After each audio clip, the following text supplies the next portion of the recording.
దేనికోసం ఏడ్చారు? బాధలకు తట్టుకోలేక ఏడ్చారా? లేకపోతే పొరపాటును అసహించుకొని ఏడ్చారా? పొరపాటును బట్టి అసహించుకొని ఏడ్చిన నా జీవితంలో ఉన్నాయన్న అన్నోడు చేతులు ఎత్తండి.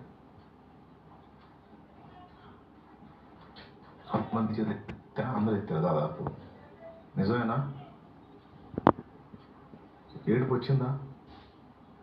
అట్లయితే నువ్వు లైన్లో ఉన్నావు. ఎందుకు వచ్చింది?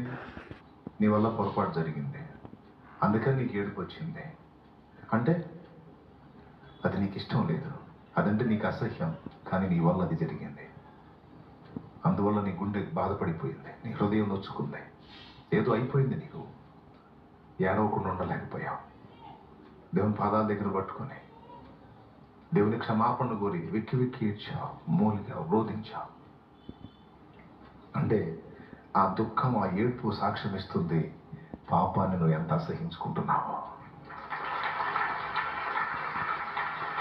నువ్వు ఎంత అసహించుకుంటున్నావో ఆ బాధ నీలో దేవుడు కనిపెడతా ఉంటాడు. మారు మనసును ఎందుకు ఇంత కీలకంగా చెప్పాడంటే, పాత నిబంధనలోను క్రొత్త నిబంధనలోను కూడా, పాత నిబంధనలో బాప్తిస్మం ప్రస్తావించబడలేదు, కానీ మారు మనసు ప్రస్తావించబడింది. ఓల్డ్ టెస్టిమెంట్లో